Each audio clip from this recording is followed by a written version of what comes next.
मंचासीन हमारे सभी अतिथिगण, सभी पदाधिकारीगण और इस यात्रा में जिन्होंने भाग लेना है, आए हुए ऐसे संपूर्ण भारतवर्ष से आए हुए हमारे सभी बड़े बुजुर्ग, सभी उपस्थित माताएं, बहनें, सभी मेरे नौजवान साथियों, आए हुए सभी हमारे पदाधिकारीगण, पत्रकार मित्रों एवं सहायकार बंधुओं, मैं सबसे पहले तो काफी दिनों से इस यात्रा का हम सबको इंतजार रहता है और ये यात्रा एक हमारे लिए उत्सव होता है। और जैसा मेरे से पहले बोलने वाले सभी वक्ताओं ने यात्रा के महत्व के बारे में और यात्रा उत्तराखंड के परिप्रेक्ष्य में आने वाले श्रद्धालु जहां वो अपनी श्रद्धा आस्था से देवभूमि में आगमन करते हैं, वहीं हमारे लिए इस यात्रा का बहुत बड़ा महत्व है। और इस यात्रा के कारण से हमारी आजीविका चलती है, रोजगार का साधन चलता है। तो मैं इस चार धाम यात्रा की शुभारंभ अवसर पर आप सभी को अपनी ओर से बहुत बधाई देता हूं, बहुत शुभकामनाएं देता हूं। मां बाबा बद्री विशाल से, बाबा केदार से, मां गंगोत्री और यमुनोत्री से प्रार्थना करता हूं कि जैसा पिछले सालों में, पिछले वर्ष की यात्रा जिस हर्षोल्लास से हुई थी और जिस धूमधाम से हुई थी, और इसके साथ साथ जिस ऐतिहासिक रिकॉर्ड पिछले वर्ष की यात्रा में बना था, उसी प्रकार से इस वर्ष की यात्रा भी धूमधाम से हो, सकुशल हो और सभी की जो मनोकामनाएं हैं वो पूर्ण हो। भाइयों बहनों, मां पावनी गंगा के आशीर्वाद से इस बार की चार धाम यात्रा पिछले वर्ष के पुराने रिकॉर्ड तोड़ेगी, ऐसा मुझे पूरा विश्वास है। जिस प्रकार से लोगों का रजिस्ट्रेशन, जिस प्रकार से लोगों का आना, जिस प्रकार से लगातार हमारे जो पंजीकरण पोर्टल है, उस पोर्टल पर 16 लाख की संख्या अभी तक अंकित हो गई है।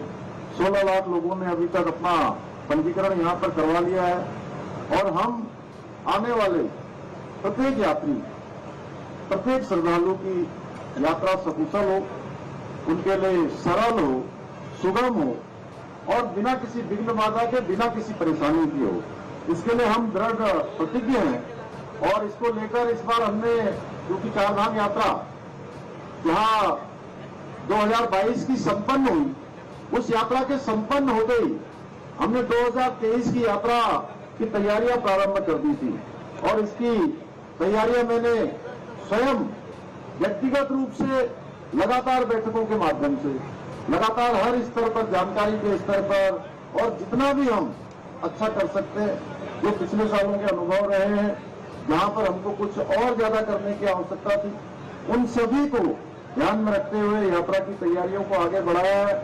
हमारा प्रयास है कि जो भी श्रद्धालु यात्रा समाप्त होने के बाद अपने घर को लौटे, तो जैसा अभी क्योंकि माता जी ने भी कहा, प्रेम जी ने भी कहा और हमारे सुबोध जी ने और आदरणीय चंदन रामदास जी ने, जिस प्रकार से बहुत सारे यात्रा के नियम होते हैं, उन नियमों का जहां आने वाले श्रद्धालु, आने वाले आस्थावान लोग उनका निश्चित रूप से पालन करते हैं, क्योंकि यह आस्था और श्रद्धा ही इस यात्रा की मुख्य विशेषता है।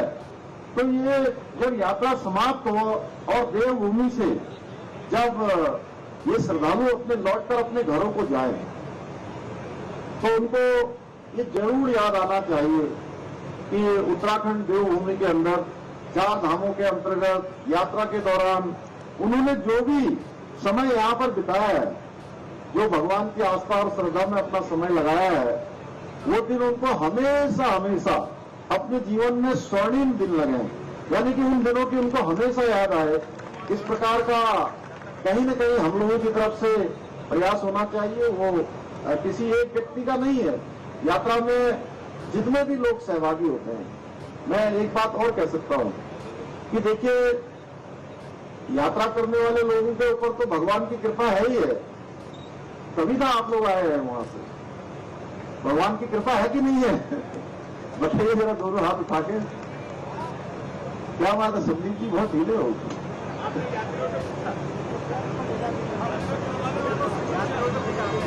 अरे यात्रियों के साथ आप भी सहयात्री है, जो लोग यात्रा करवा रहे हैं वो भी सहयात्री है।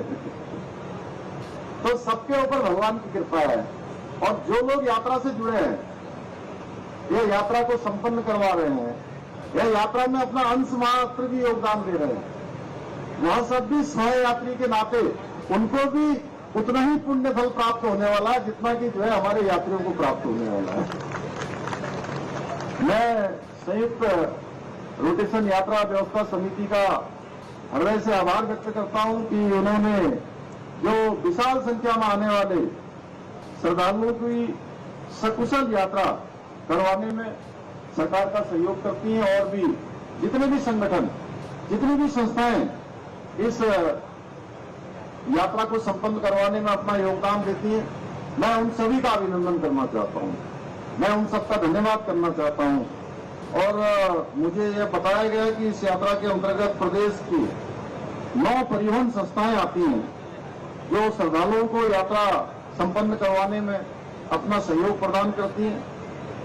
मुझे इस बात से आश्चर्य हो रहा है कि परिवहन संस्थाएं लगभग 70 वर्षों से, जब पर्वतीय क्षेत्र में मार्गों का निर्माण व विस्तार तक भी नहीं हुआ था, तब से यात्रा में अपना सहयोग प्रदान कर रही है। मैं उनको बहुत बधाई देना चाहता हूं, बहुत कि उन्होंने निरंतरता से इस काम को बढ़ाया है। और इस अवसर पर मैं संस्था से जुड़े हुए प्रत्येक व्यक्ति के प्रति भी अपना आभार व्यक्त करता हूं।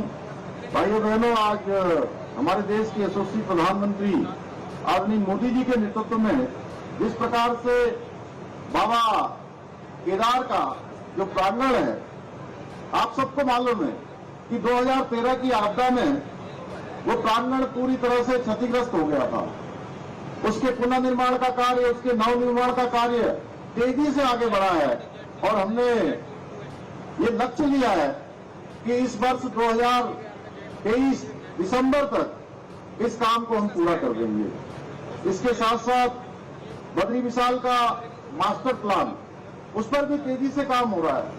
उसका भी हमने लक्ष्य लिया है कि आप इस वर्ष भी जाएंगे, बाबा केदार जाएंगे, बद्री विशाल भगवान के दर्शन करेंगे, तो आपको नजारा थोड़ा बदला हुआ दिखेगा।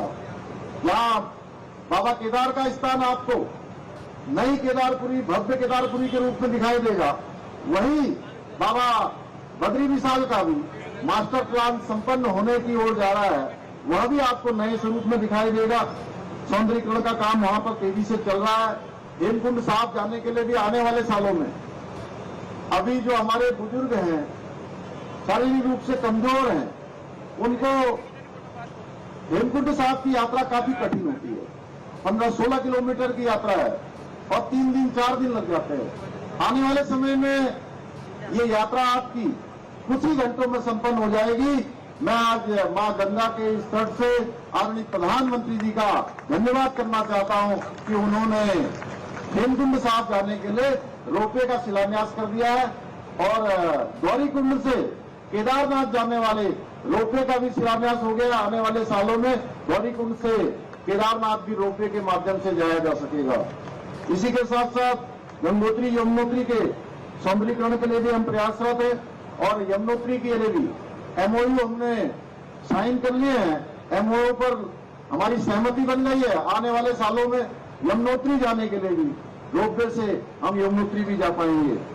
आज अनेकों ऐसी सेवाएं, रोपवे सेवाएं, हेली सेवाएं और ऑल वेदर रोड, आप अगर रोड से जाएंगे तो आपको दिखेगा सीधे।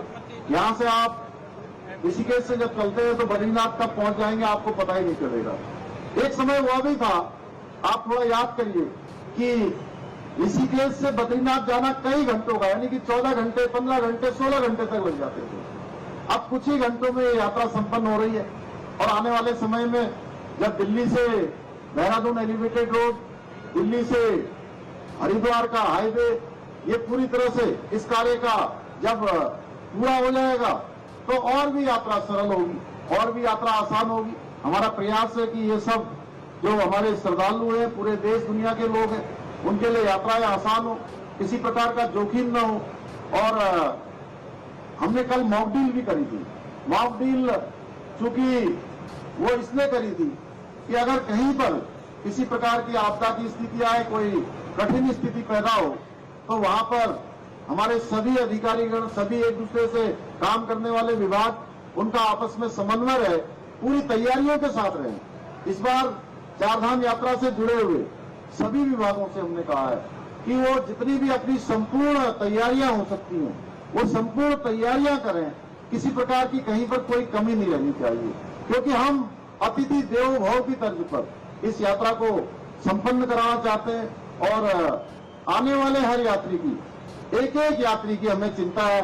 आप देख रहे होंगे जहां पंजीकरण को लेकर भी तमाम प्रकार से लोगों ने अपनी अपनी बातें करी हैं, लेकिन हमने तय किया है कि एक भी यात्री जो उत्तराखंड देवभूमि में यात्रा के लिए आएगा, उसके एक एक व्यक्ति के दर्शन होंगे, कोई एक भी बिना यात्रा के वापस नहीं जाएगा। और कुछ हमको वहां के होटल से और ऑपरेटरों के माध्यम से जो सुझाव मिले हैं कि उसकी कैबिन की व्यवस्था हटा दीजिए, तो हम इस पर भी विचार कर रहे हैं कि अगर इस यात्रा में कहीं कोई किसी प्रकार की न्यूनता आ रही है या कहीं पर कोई कमी हो रही है, तो हम इस पर विचार करके उसको भी आज ही निर्णय कर देंगे कि यमुनोत्री जाने वाले, हमारे गंगोत्री क्षेत्र के लोग, केदारनाथ या बद्रीनाथ जाने वाले किसी भी क्षेत्र में लोगों को, किसी आने वाले श्रद्धालुओं को कोई असुविधा न हो। साथ ही जो व्यवसाय से जुड़े हुए हैं, होटल व्यवसाय से, परिवहन व्यवसाय से, पर्यटन के व्यवसाय से, उनका ये व्यवसाय भी प्रभावित न हो। एक बात मैं और कहना चाहता हूं कि आप पिछले दिनों जब जोशीमठ की आपदा आई थी, तो जोशीमठ की आपदा में पूरे देश में एक वातावरण तैयार करा गया कुछ लोगों के द्वारा कि पूरा जोशीमठ डूब गया है, जोशीमठ यात्रा के लिए अब उपयुक्त स्थान नहीं रहा, वहां से यात्रा नहीं होगी। लोगों ने तमाम प्रकार की शंकाएं पैदा करी। पिछले दिनों मैं जोशीमठ स्वयं गया था और वहां पर जोशीमठ के लोगों ने एक विशाल मैराथन दौड़ का आयोजन किया, जिसमें पूरे भारतवर्ष के हजारों लोगों ने भाग लिया और उन्होंने एक संदेश देने का काम किया कि जोशीमठ भी चारधाम यात्रा के लिए पूरी तरह से तैयार है। और इतना ही नहीं, जो लोग कह रहे थे कि वहां के सारे होटल अब रहने लायक नहीं है, वहां पर कैसे लोग रहेंगे, कैसे यात्री यात्रा करेंगे, तो मैं आपको बताना चाहता हूं, हमने जब आंकड़े निकाले हैं इसके, इस आंकड़े में मात्र 3% होटल के रहने के स्थान में कमी आई है। यानी कि अगर 100 कमरे पहले लगते थे, 100 कमरे यात्रियों के काम आते थे, तो अब 97 कमरे आएंगे। 3 कमरे ही, मात्र 3% ही अफेक्टेड हुए हैं। इसलिए कोई किसी प्रकार की वो नहीं है, पूरा उत्तराखंड तैयार है। इस बार हमने सरकार की तरफ से चारधाम यात्रा पर आने वाले श्रद्धालुओं के स्वागत में, पिछली बार जैसे कांवड़ यात्रा में हेलीकॉप्टर से उनका पुष्प वर्षा से स्वागत किया था, इस बार हम चारों धामों पर हेलीकॉप्टर से पुष्प वर्षा करने का भी हमने निर्णय लिया है। मैं आज के इस अवसर पर हमारे सफाई कर्मचारियों से लेकर सुरक्षा में तैनात रहने वाले प्रत्येक पुलिस के जवान और प्रशासनिक अधिकारी से, सभी से मैं अपील करता हूं कि वे लोग ऐसा श्रेष्ठ कार्य करें जिससे यात्रा में आने वाले किसी भी श्रद्धालु को किसी भी असुविधा का सामना न करना पड़े। मुझे पूरा विश्वास है कि आप सभी के सहयोग से, भगवान के आशीर्वाद से हम इस बार की यात्रा को सुरक्षित संपन्न करवाएंगे, सबके लिए सुगम बनाएंगे, सबके लिए आसान बनाएंगे। आइए इस अवसर पर हम सब लोग एक शपथ लें कि इस बार तीर्थ यात्रियों की ऐसी यात्रा कराएंगे कि देश ही नहीं बल्कि विदेशों तक में देवभूमि उत्तराखंड के आतिथ्य सत्कार की कीर्ति पताका फहरे और लोग इसका उदाहरण दें। पुनः मैं आप सभी को से इस बार इस यात्रा की पूर्ण सहयोग की अपेक्षा करता हुआ आप सबको बहुत शुभकामनाएं देते हुए कि भगवान की कृपा, चारों धामों की कृपा देवभूमि पर और आप सब लोगों पर, सभी यात्रियों को भगवान उनकी मनोकामना पूर्ण करें। भगवान उनके मन वांछित जो उनके स्वप्न हैं, संकल्प हैं, उन संकल्पों को पूरा करे। इसी अपेक्षा के साथ मैं अपनी वाणी को विराम देता हूं। बहुत बहुत धन्यवाद।